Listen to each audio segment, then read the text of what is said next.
Good afternoon, student. Today we are going to study about chapter 6 of your notebook, weather and climate. This is our topic, and we are studying some word meaning related to this chapter.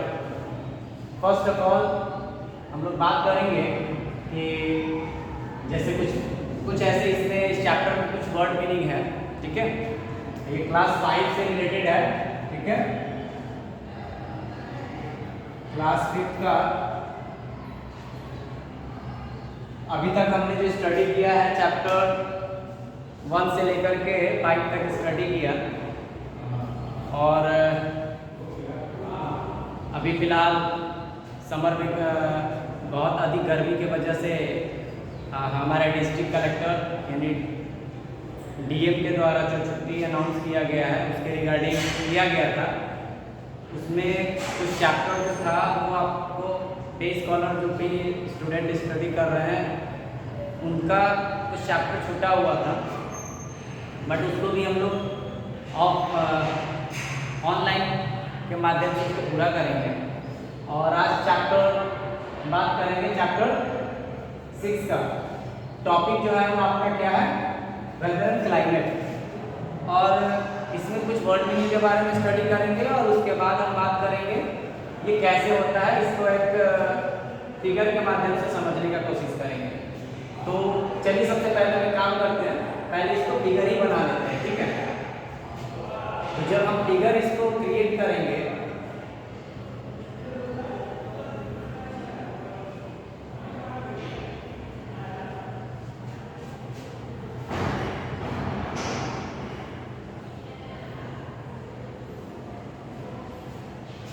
Figure में देखेंगे सबसे पहले middle line जो होगा इसमें अर्थ पर हमारा middle line जो भी ये लाइन्स होती है ये इमेजिनरी लाइन होती है, ठीक है। तो इधर जो है आपका सबसे पहला जो आता है वो आता है इक्वेटर, जो कि आपको दो पार्ट में डिवाइड करता है, ठीक है। और ये आपका 0 डिग्री पर होता है, ठीक है। फिर इसके ऊपर देखते हैं ये हमारा जाता है ट्रॉपिक ऑफ कैंसर, ठीक है। उसके बाद जो कि हमारा 23 whole 1/2 degree, 23 whole 1/2 degree north में होता है, ठीक है। दूसरा एक और इमेजिनरी लाइन देखेंगे जो कि इक्वेटर के नीचे होता है और ये हमारा साउथर्न हेमिस्फीयर में होता है, ये होता है ट्रॉपिक ऑफ कैप्रिकॉर्न, ठीक है। तो ट्रॉपिक ऑफ कैप्रिकॉर्न पर हम बात करें और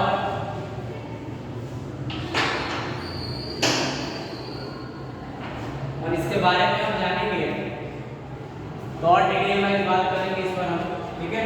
ये भी हमारा क्या है 23 होल 1/2 डिग्री साउथ में जाता है, क्योंकि हमने पहले ही बोला कि नॉर्दर्न हेमिस्फीयर और साउथर्न हेमिस्फीयर की बात कर रहे हैं। तो जैसे जैसे हम इक्वेटर के अपर साइड में जाते हैं और इसके नीचे लोअर साइड में आते हैं, तो ये जो होता है हमारा नॉर्दर्न हेमिस्फीयर होता है और ये जो होता है वो हमारा साउथर्न हेमिस्फीयर होता है, ठीक है बच्चों। तो इसके अलावा भी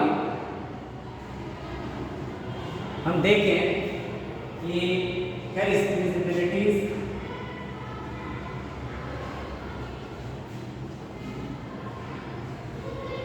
हम इधर की तरफ करने नहीं लेते हैं, ठीक है।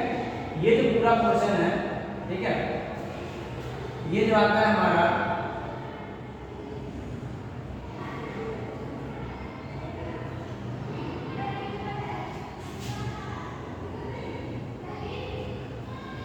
कैप्रिकॉर्न, और ये जो होता है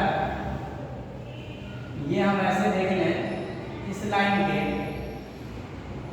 इधर आपका नॉर्दर्न हेमिस्फीयर और इधर हमारा साउथर्न हेमिस्फीयर, ठीक है।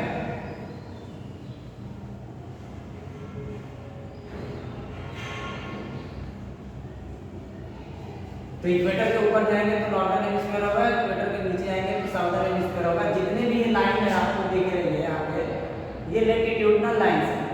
अब लेटिट्यूडनल लाइंस जो होता है वो अर्थ पर प्लेसेस को लोकेट करने के लिए बनी हुई है, ठीक है।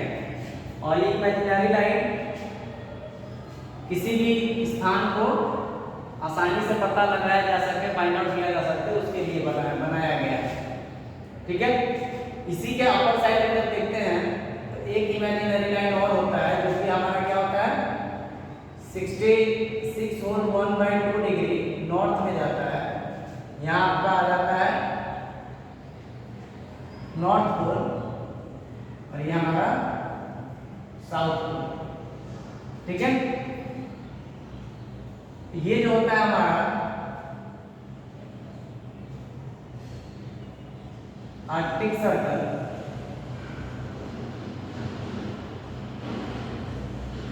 इसमें देखिएगा कि कुछ ऐसे वर्ड है जो इसमें है, ये वर्ड मीनिंग के अंदर में आया हुआ है, ठीक है। निचले वाले पोर्शन में जब हम देखते हैं तो यहाँ पर आता है अंटार्कटिक सर्कल, ठीक है, जो कि ये हमारा 66 और 1/2 डिग्री साउथ में होता है, ठीक है।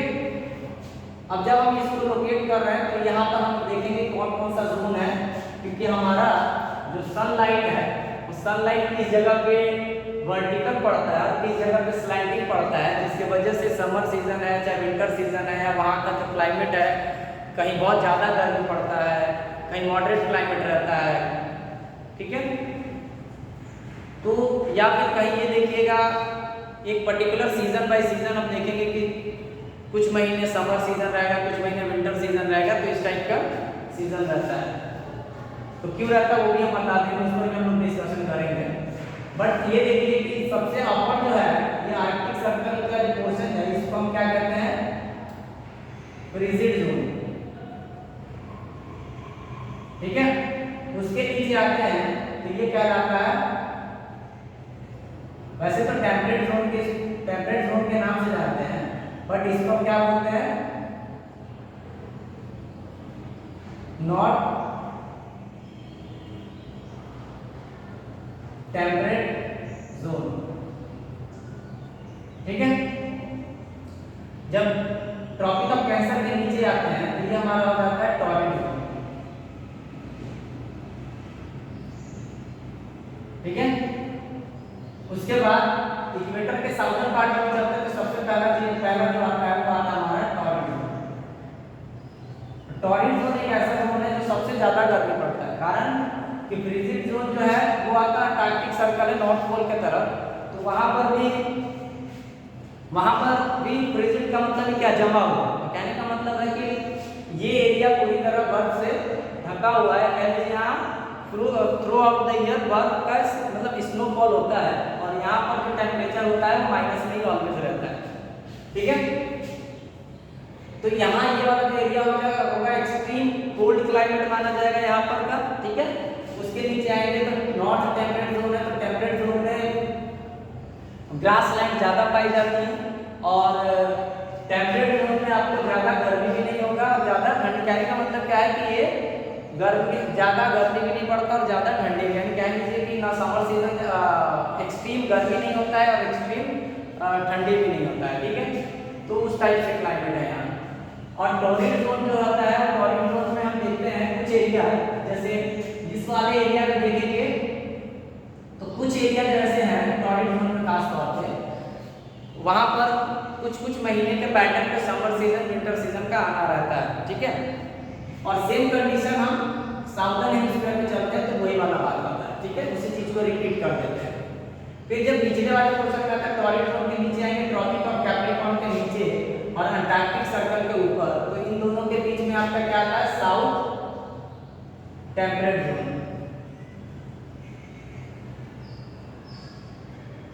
ठीक है। और निचले वाले पोर्शन में ये भी हमारा क्या आता है फ्रीजिड जोन, जो कि आपका अंटार्कटिक सर्कल के एरिया में पड़ता है।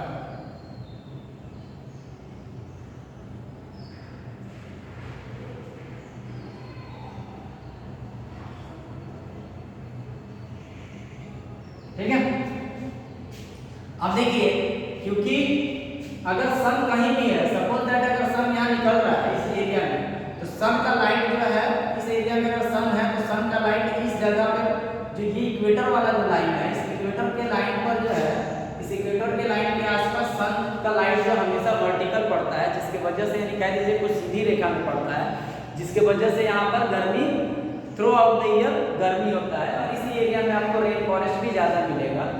और ये टॉपिक जो आपका सर जो इक्वेटर है वो लगभग जैसे हम देखते हैं इसका अफ्रीका कॉन्टिनेंट के मिडिल से लगभग होकर के जाता है, तो वहाँ के लोग देखिएगा ज़्यादा डार्क होंगे, क्योंकि एक तो एक्सट्रीम क्लाइमेट है, गर्मी बहुत ज़्यादा है वहाँ, ठीक है। तो वहाँ पर इक्वेटर पर गर्मी भी बहुत ज़्यादा होगा तो वर्षा भी बहुत ज़्यादा होगी, यानी गर्मी और वर्षा ये मेन दो ही सीजन वहाँ माना जाता है। तो ये हमेशा एक कंटिन्यूटी में होता रहता है, ठीक है। और जितने भी रेन फॉरेस्ट है वो ज़्यादातर वहाँ पाए जाएंगे, ठीक है। अब जब हम बात करें तो ये वाला पोर्शन, चाहे ये जो टॉररेट जोन है और ये टॉररेट जोन है, ये दोनों टॉररेट जोन जो होगा वो जिसको हम क्या बोलेंगे, यहाँ पर देखिए नोट भी किए हुए, जिसको उष्णकटिबंध कहते हैं हिंदी में। उष्ण का मतलब गर्मी, बहुत ही ज्यादा गर्मी पड़ता है, इसलिए इसका नाम उष्णकटिबंध रखा गया है, ठीक है। फ्रीजिंग जोन का मतलब क्या है, शीत, शीत का मतलब क्या होता है, ठंडा, ठीक है। तो शीत कटिबंध देखिए, फ्रीजिंग जोन को शीत कटिबंध लिखा हुआ है यहाँ पर, तो क्या होता है वो भी देख लीजिए।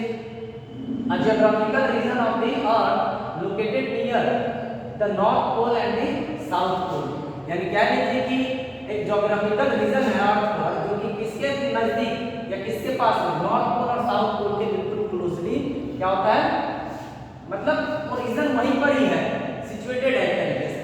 तो नॉर्थ पोल क्या है यहाँ, नॉर्थ पोल, तो फ्रीजिंग जोन देखिए इसके पास में है, और साउथ पोल कहाँ है, यहाँ है, तो देखिए फ्रीजिंग जोन यहाँ पर है। तो इसी की तो वो बात कर रहा है, ठीक है। ये तरीके का आपका डिफाइन भी हो गया और आपका एक इंग्लिश टू इंग्लिश मीनिंग भी हो गया, ठीक है। नेक्स्ट देखते हैं कि नॉर्थ टेम्परेट जोन की बात करेंगे तो temperate zone, north temperate zone और साउथ टेम्परेट जोन मतलब क्या है कि वो केवल डायरेक्शन के बेस पर दिया है, लेकिन टेम्परेट जोन का मीनिंग वही शीतोष्ण कटिबंध, यानी शीत और उष्ण दोनों से मिलकर के बना है। तो इसका मतलब क्या हुआ कि ठंडी भी पड़ेगा और गर्मी भी पड़ेगा, इसके लिए शीत नाम का भी वर्ड यूज किया गया, उष्ण नाम का भी वर्ड यूज किया गया है, ठीक है। तो आपने जब संधि विच्छेद पढ़ा होगा तो शीतोष्ण, ठीक है, शीत प्लस उष्ण करते हैं तो उसको शीतोष्ण कहेंगे। कहने का मतलब क्या, बात तो वही हो गया। तो ना तो ज्यादा ठंडी पड़ेगा ना ज्यादा गर्मी, ठंडी भी पड़ना है गर्मी पड़ना है, लेकिन एक्सट्रीम नहीं पड़ना है, ठीक है। तो वो चीज हो गया आपका। तो टेम्परेट जोन में हम देखेंगे कि वो कहाँ है, तो temperate zone geographical region of the earth situated between the tropics and the polar region, यानी वो किसके, ये तो हमारा क्या होगा, ये तो पूरा पोलर रीजन है। आर्कटिक सर्कल क्या है, पूरा तो पोलर रीजन है, और ये ट्रॉपिक्स क्या है, ट्रॉपिक ऑफ कैंसर, यानी ट्रॉपिक्स के मिडिल में, कहने का मतलब ट्रॉपिक्स के ऊपर और आर्कटिक के नीचे, यानी दोनों के बीच में सिचुएटेड है। और यहाँ भी तो वही कंडीशन है। ये आपका क्या हो गया, अंटार्कटिक सर्कल क्या होगा, ये आपका क्या फ्रीजिंग जोन है, ठीक है।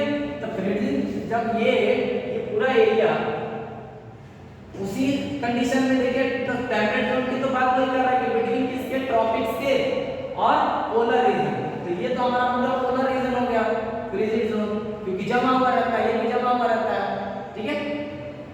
पोलर रीजन सुने होंगे, तो पोलर रीजन में पोल से ही पोलर रीजन बनना है।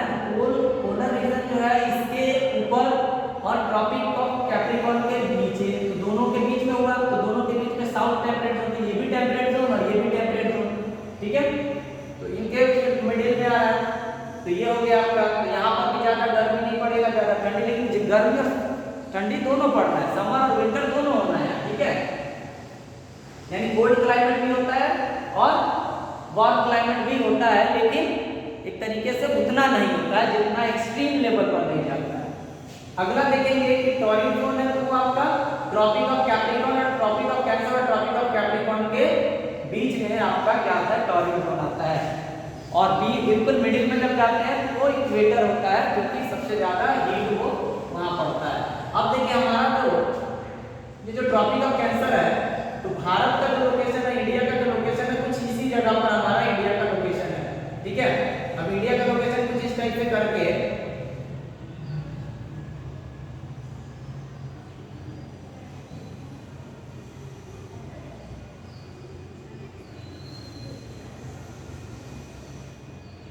इंडिया का जो लोकेशन है कुछ यहाँ हमारा इक्वेटर जो है लगभग मिडिल से होकर के गया होगा।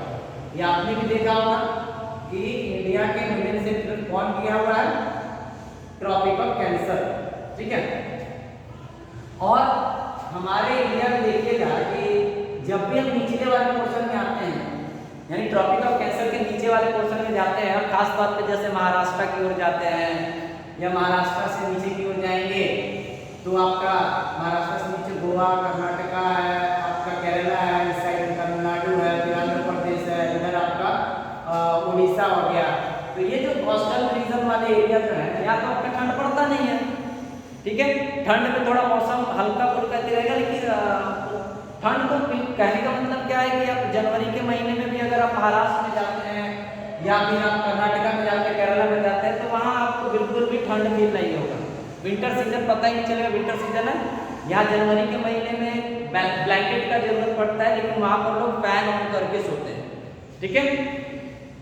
तो ये यहाँ पर आपका क्या है, टॉरिड जोन वाला पोर्शन है, तो यहाँ तो थ्रू आउट द ईयर आपका क्या है, कहीं ना कहीं डायरेक्ट वर्टिकल जो रेज आ रहा है, जिसकी वजह से यहाँ तो गर्मी पड़ेगा, यहाँ एक्सट्रीम गर्मी पड़ेगा। लेकिन क्योंकि जैसे जैसे अर्थ का ये एरिया कवर होता जा रहा है तो सनलाइट का भी तो डायरेक्शन हमारा थोड़ा स्लेंटिंग होता चला जाएगा, तो सन का लाइट जहाँ जहाँ स्लेंटिंग पड़ेगा वहाँ ठंड होता चला जाएगा, और जहाँ ज्यादा स्लेंटिंग हो जाएगा वहाँ क्या होगा, एक्सट्रीम क्लाइमेट होगा, लेकिन एक्सट्रीम कोल्ड क्लाइमेट हो जाएगा। तो अब यहाँ पर देखते हैं नॉर्थ पोल में और साउथ पोल में कहा जाता है ना, होता है कि 6 मंथ का डे और 6 मंथ का नाइट होता है। तो जब हम यहाँ 6 महीने दिन है तो यहाँ 6 महीने रात होगा, फिर 6 महीने यहाँ दिन हो जाए तो 6 महीने रात यहाँ हो जाएगा, ठीक है। और ये तो इसकी बात है, ठीक है। चलिए फिर हम लोग इस पर बात कर लेते पहले, इसके बाद कि व्हाट मीनिंग है। सबसे पहला अगर वेदर की बात करें, वेदर का मतलब मौसम या ऋतु, जिसका मीनिंग क्या, the climate at a certain place and time, यानी एक पर्टिकुलर टाइम पर या सर्टेन प्लेस पर देखे हैं तो वहाँ का जो क्लाइमेट होता है उसी को हम क्या कहते हैं, वेदर कहते हैं। क्लाइमेट क्या है, जलवायु, उसका Hindi meaning the normal weather condition of particular region, ये नॉर्मल कंडीशन है। फॉर एग्जांपल के लिए अभी अगर यहाँ पर है तो यहाँ का एक नॉर्मल कंडीशन होगा वेदर का, वो पूरा क्लाइमेट कंडीशन कहलाएगा, वो पूरा क्लाइमेट, क्योंकि क्लाइमेट में भी चेंजिंग जो होता है अराउंड 25 to 30 इयर्स के अराउंड चेंजिंग आता है क्लाइमेट कंडीशन में, ठीक है। अगला क्या है, एटमॉस्फेयर, तो वायुमंडल इसका मीनिंग हो जाएगा the mixture of gases that surround the earth, यानी अर्थ पे चारों ओर जितने भी जो ब्लैंकेट्स है गैसेस का, उसको हम क्या कहते हैं, एटमॉस्फेयर। तो जितनी भी एयर है, एयर में डिफरेंट टाइप्स ऑफ गैसेस है, फॉर एग्जांपल के लिए नाइट्रोजन है, ऑक्सीजन है, हीलियम है, चाहे हाइड्रोजन है, मीथेन है, इस टाइप के जो गैसेस हैं ये सब मिल करके क्या है, या कार्बन डाइऑक्साइड है, ये सब मिल करके क्या है, एक एटमॉस्फेयर को क्रिएट करते हो, तो एक तरीके से हमारा ब्लैंकेट बन जाता है। फिर अगला क्या है, ह्यूमिडिटी की बात करेंगे, नमी या फिर किसी को हम आर्द्रता भी कहते हैं, क्या है, the amount of water moisture present in water या मॉइस्चर प्रेजेंट इन एयर, या इसको हम वेपर भी बोल सकते हैं, ठीक है, या ब्रैकेट में कर देते हैं इसको। तो एयर में जो मॉइस्चर होता है, मॉइस्चर का जो अमाउंट होता है उसी को हम क्या बोलते हैं, ह्यूमिडिटी बोलते हैं, ठीक है। फिर क्या है, प्रेसिपिटेशन की बात करेंगे तो वर्षण होता है, क्या है, रेन, स्नो या हेल स्टोन, इस टाइप की चीजें जब अर्थ पर गिरती हैं उनको हम क्या कहते हैं, प्रेसिपिटेशन कहते हैं, ठीक है। अगला क्या, प्रेसिपिटेशन जोन, जिसके बारे में बताया भी, ज्योग्राफिकल रीजन है जो कि अर्थ पर लोकेटेड होगा, लेकिन किसके, नॉर्थ पोल और साउथ पोल के क्लोज होगा, नॉर्थ पोल और साउथ पोल पर होगी, ठीक है। टेम्परेट जोन की बात करेंगे तो शीतोष्ण कटिबंध की बात करेंगे, क्या है, geographical region of the earth situated between the tropics and the polar region, यानी ट्रॉपिक ऑफ कैंसर और पोलर रीजन के बीच में, कह लीजिए Tropic of Cancer northern hemisphere में है तो आपका फ्रीजिड जोन या आर्कटिक सर्कल, और ट्रॉपिक ऑफ कैंसर के बीच में जो एरिया होगा वो आपका टेम्परेट जोन कहलाएगा, या फिर अंटार्कटिक सर्कल और ट्रॉपिक ऑफ कैप्रिकॉर्न के बीच में जो एरिया होगा वो आपका क्या कहलाएगा, टेम्परेट जोन कहलाएगा। फिर टॉरिड जोन की बात करेंगे, उष्णकटिबंध, जहाँ ज्यादा गर्मी पड़ता है, जब वहाँ पर सन का जो रेस है वो वर्टिकल पड़ता है, उस उसके लिए यूज किया गया geographical region of the earth situated between Tropic of Cancer and Tropic of Capricorn. यानी एक ज्योग्राफिकल रीजन जो कि अर्थ का एक ज्योग्राफिकल रीजन है जो कि कहाँ सिचुएटेड होता है, वो किसके बीच में सिचुएटेड होता है, वो ट्रॉपिक ऑफ कैंसर और ट्रॉपिक ऑफ कैप्रिकॉर्न के बीच में। ये ट्रॉपिक ऑफ कैंसर और ट्रॉपिक ऑफ कैप्रिकॉर्न के बीच में क्या है, टॉरिड जोन ही तो है। फिर क्या है, एल्टीट्यूड की बात करें तो ऊंचाई, तो किसी भी चीज की क्या है ना, height of something above sea level से किसी भी चीज की जो ऊंचाई होती है वो हमारे क्या एल्टीट्यूड कहलाती है। अब ये चीज आपको देखने के लिए कहाँ मिलेगा, आप जब भी कभी ट्रेन से ट्रेवल करते हैं और आप जाते हैं साउदर्न पार्ट की तरफ, चाहे वो महाराष्ट्र जाइए, कर्नाटका जाइए, केरला जाइए, तमिलनाडु जाइए, तो आप देखिएगा रेलवे स्टेशन पर जो बोर्ड होते हैं जिन पे रेलवे स्टेशन का नाम लिखा रहता है, उस पर आपको एल्टीट्यूड लिखा रहता है कि समुद्र तल से ऊंचाई कितनी है, यानी समुद्र तल से कितनी ऊंचाई पर ये जगह या स्थान है। लेटीट्यूड की बात करेंगे तो इसको हम अक्षांश रेखा कहते हैं। अक्षांश क्या है, it is the measurement of distance north और साउथ ऑफ द इक्वेटर, यानी इसका जो डिस्टेंस होगा क्या है, नॉर्थ और साउथ, इक्वेटर के नॉर्थ और साउथ में आपका एक मेजरमेंट करने के लिए डिस्टेंस दिया रहता है। तो हम देखेंगे कि जो जितने भी लैटिट्यूडनल लाइंस है, वो लैटिट्यूडनल लाइंस के बीच का जो डिस्टेंस होता है, दो लैटिट्यूडनल लाइन के बीच का जो डिस्टेंस होता है 111 किलोमीटर के आसपास का होता है, ठीक है। और लॉन्गिट्यूड की जब बात करें तो लॉन्गिट्यूडनल लाइन होती है जो आपका क्या नॉर्थ से साउथ की ओर आती है, और लैटिट्यूडनल लाइन ईस्ट से वेस्ट की ओर, वेस्ट टू ईस्ट की ओर जाती है, ठीक है। अब लैटिट्यूडनल लाइन का मतलब क्या है, लेटिव। अब सीधा सीधा बात, ये लाइन क्या है, तरीके से समझा जाए तो लेटिव लाइन, ठीक है। तो क्या हो गया, लेटिव। लेटिव का मतलब एक वर्डिंग में समझ लीजिए, वैसे तो नहीं है कि बात किया जाए तो कभी कभी कंफ्यूजन होता है लॉन्गिट्यूड लाइन कौन सा है, लैटिट्यूडनल लाइन कौन सा है। तो सीधा सीधा एक ही चीज दिमाग में रखिएगा, लेटिट्यूड, तो लेटिट्यूड है ना टीयूड ही, तो यहाँ लेटी, ये जो शब्द है ना इसी से पता कर लीजिएगा कि लेटिव लाइन। अब लेटिव लाइन का मतलब क्या है, अब ये चीज ऐसा है लेटा हुआ तो नहीं है, जब किसी को अगर हम ऐसा करते तो लेटिव भी मानी जाएगी, तो लेटिव चीज है। अब इस पर क्या है, लैटिट्यूडनल है, लेटिव लाइन है, इसका मतलब क्या है, लैटिट्यूडनल लाइन। जब ये क्लियर हो गया कि लैटिट्यूडनल लाइन कौन है, तो लॉन्गिट्यूडनल लाइन तो अपने आप पता चल जाएगा। जो ऊपर से नीचे की ओर लाइन होगी वो लैटिट्यूडनल लॉन्गिट्यूडनल लाइन होगी, तो वो देशांतर रेखा कहलाएगी, ठीक है। और इसका जो किया जाता है मेजरमेंट तो प्राइम मेरिडियन से किया जाता है, जो कि लंदन, ग्रीनविच लंदन से होकर के गुजरती है, जीएमटी इसको कहा जाता है, ठीक है। और वो भी 0 डिग्री होता है, लेकिन एक लैटिट्यूड से लेकर दूसरे लैटिट्यूडनल लाइन के बीच में हम देखते हैं 15-15 डिग्री का डिस्टेंस बना करके आपको उसमें भी दिया जाता है, ठीक है।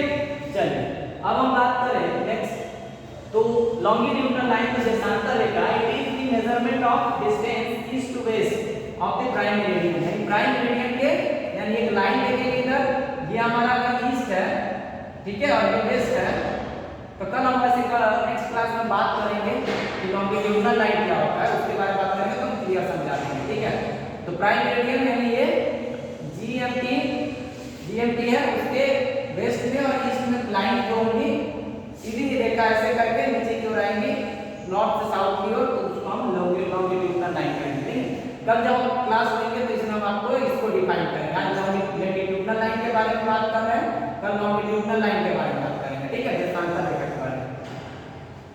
उसके बाद लैंड ब्रिज और सी ब्रिज की बात करें तो स्थलीय हवा, लैंड ब्रिज, लैंड का मतलब क्या है, स्थलीय हवा की बात करें तो क्या, local wind that blow from the land toward the sea during the night, यानी रात के समय में जो हवा बहती है कहाँ, लैंड से सी की ओर जब जो हवा बहती है वो क्या कहलाएगी, आपकी लैंड ब्रिज। और सी ब्रिज में क्या है, जो लोकल विंड जो होगी, ठीक है, जिस भी एरिया में है उस एरिया के लोकल जो हवाएं होंगी वो आपकी कहाँ, सी से लैंड की ओर जब बहेंगी ड्यूरिंग डे टाइम, उसको हम क्या कहेंगे, सी ब्रिज कहेंगे, ठीक है।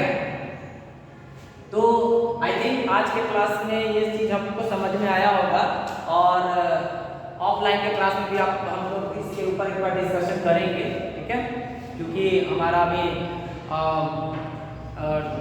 डीएम साहब के ऑर्डर की वजह से तो जल्दी छुट्टी की जा रही है क्योंकि गर्मी है, ठीक है, इसके वजह से आपके क्लासेस नहीं हो पा रहे, बट ये हम ऑनलाइन के माध्यम से इसको पूरा करेंगे। और डेट मतलब स्कूलिंग आवर में जब देखेंगे, जब शेड्यूलिंग, जब क्लासेस का शेड्यूल बेहतर तरीके से चलने लगेगा तो इस पर एक बार और हम लोग डिस्कशन करेंगे और आप लोग इसे नोट करेंगे, ठीक है, पेयर कॉपी में नोट करके लाएंगे, ठीक है बच्चों।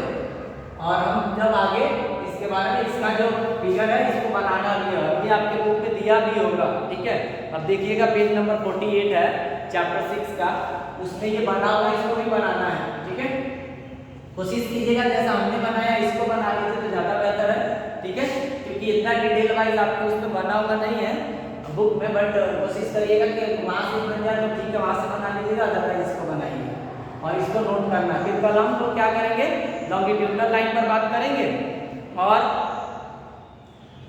जो ऑब्जेक्टिव होगा इस चैप्टर का उस पर बात करेंगे और कुछ टॉपिक को कवर करेंगे कल के क्लास में, ठीक है बच्चों। तो चलिए आज के लिए क्लास यही एंड करते हैं और फिर कल के क्लास में हम लोग फिर दोबारा मिलेंगे, ठीक है बच्चों। चलिए, हैव अ गुड डे।